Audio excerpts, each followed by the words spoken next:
Cheers. Cheers, What dude. a lovely beverage. Yes, we didn't do a video last week, but it's the most wonderful time of the year. It's autumn internationals. We should have. Should have. Yeah, it was quite an exciting. We can touch on that. No, not really. Not really. No. Well, it was the All Blacks, so they beat England last week. Yeah. Everybody says that Marcus Smith should have played till the end of the game, dropped goal, could have been a bit more patient, waited for the penalty, wada, it's done. Blah, blah, blah. Yeah. But we mainly want to speak about last night. Yes. Ireland, the All Blacks. Yes. Waited up till And why? till midnight Why so late, to watch a very uncharacteristic Ireland. Do you think that's a fair assessment? I think, considering, it's like their fourth or fifth loss in Ireland in the last, since 2016 or something crazy like that. Yeah. And I was disappointed in Ireland. I was disappointed in how meekly they went into that dark night, or whatever you want to call it. Yeah, I said before the game, it was weird. I watched them walk to approach the haka, and I thought, I don't see enough intensity there, and enough when the Springboks whatever. Whoever runs out, everything's not about us. And they scream and shout and jump, and you can just feel the atmosphere and stuff with the flames and all that stuff. It just sort of felt a little bit low key. Yeah. And rugby's a contact sport, so normally you really need to get charged up. The intensity was maybe not there. Yeah. Maybe the intensity was not there. But Ireland didn't have Tig Furlong. Yes. And they didn't have Dan Sheehan. Is That's massive. a huge loss. Yeah. That's like us playing without marks. Who else was? Obviously Sexton is Nash on the wing. There. Actually, Hansen came back. Nash sort of took his place. And this thing of playing Tig Byrne on the flank, maybe the Irish fans are used to that, but for me, in 2022 with the Ireland series win in New Zealand, wasn't Tig Byrne playing lock? Yes. And Peter O'Mahony at flank. I like that. Yeah, I prefer that. Yeah. I don't know. And it's not like New Zealand. We said they're like 100 plus flankers. They don't have these huge guys like a Peter Steph de Toey or something. So physically, you kind of didn't really need a Tig Byrne to compete with someone. Yeah, is Byrne vigorous enough as a flank? He's more that I just that think lock vibe. In general, the entire team didn't have a great day. Yes, I thought Josh van der Fleer was really, really good. He was good. Especially at counter-racking and just being a menace. And protecting the ball. I thought he was excellent, scored a good try. Beelum, is that his name? Finlay Beelum, yeah. Beelum, oh my goodness, that guy he struggled in the scrum. I struggled in the scrum. And I can't remember who they brought on, but when Beelum came back on, that was the end of the game. He, how many scrums? The weather was terrible. Yes. So the amount of knock-ons and that, the errors in that, forcing all these scrums, and I feel like that's where Ireland maybe lost the game in the second half, because at the beginning of the second half, the Irish, when they scored that try, and then they were extremely hectic after they scored that try. I thought they were going to score another one. And then they kind of lost it. They kind of faded. Yeah, it which seemed is like not, they were the going to Irish score don't go one. away. No, but last night they went away. I don't know. It would be interesting to see how many passes they were able to string together in it. What was the maximum amount of passes? Yeah. It couldn't have been more than 8 or 9 without knocking the ball out. Yeah, especially Frawley. Say his surname.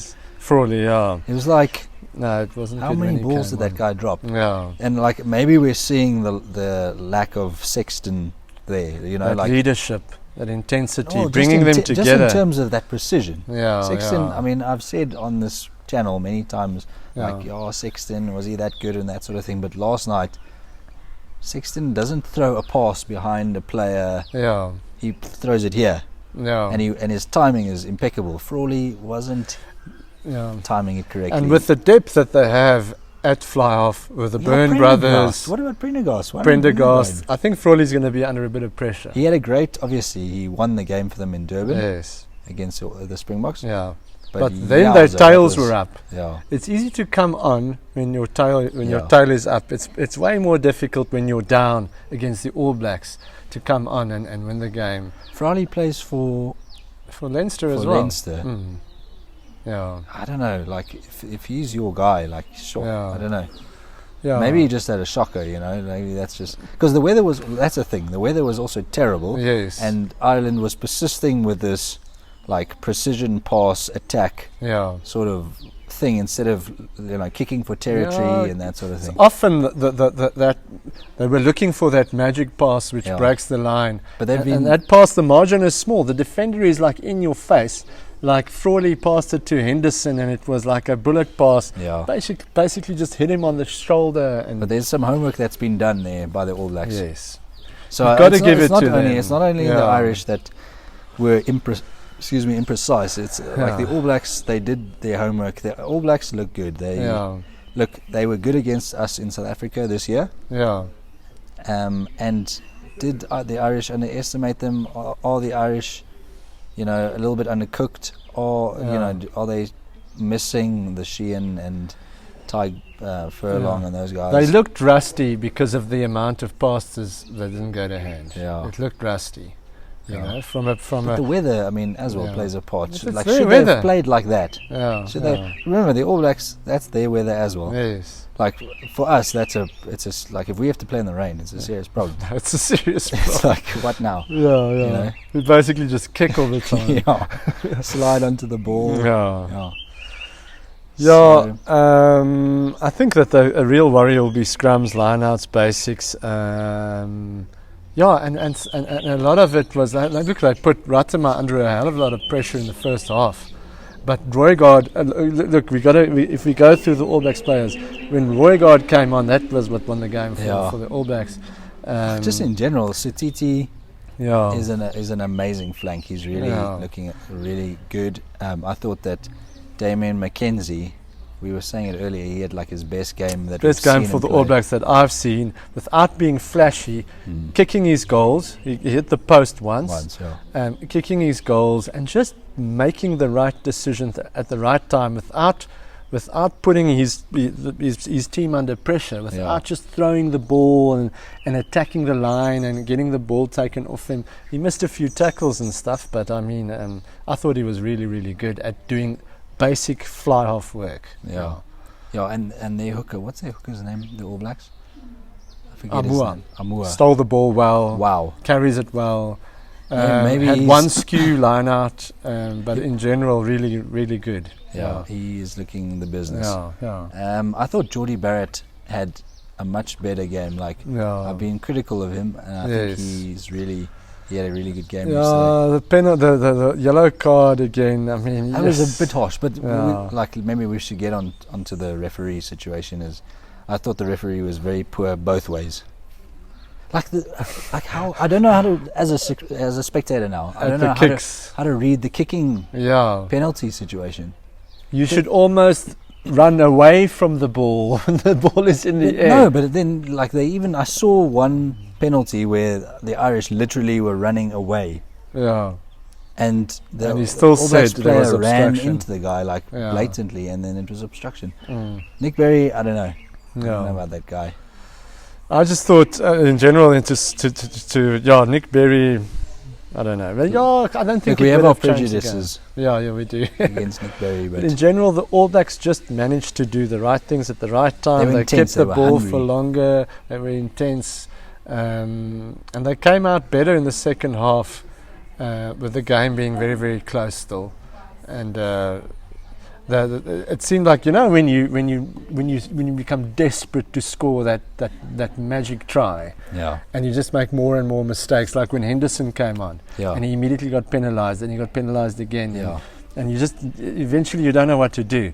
We said how James Lowe celebrated a 50-22 as if it was like this huge moment in the game. You're 10 points behind with 10 minutes to go. Just be clinical. And that's the funny thing is the Irish are a clinical team. And extremely clinical. They were flat but emotional. Chasing the game the whole time. They'll be back, I'm sure. They will be back. Yeah. But that's how you cement your place as the world number one, and they missed that opportunity now. Especially at home. Yeah. I was so looking forward to this great game, and it just didn't.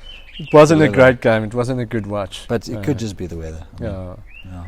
But you were sort of expected them to just put more phases together without making mistakes. You expect the Irish, that precision play. Yeah. But maybe it's just going to take time to, I don't know, to what? Yeah, sometimes it's good to reset and to get back down to earth and be like, okay, listen, maybe simplify or something. We need to do a few things a little bit differently. Yeah. But I think, I think it's a little bit of homework that's been done by the All Blacks. Yeah. That puts those precision passes under pressure. Yeah. Yeah. Yeah, you've got to give it to Scott Robertson and the whole All Black team. Yeah. Anyway. Cheers. Cheers.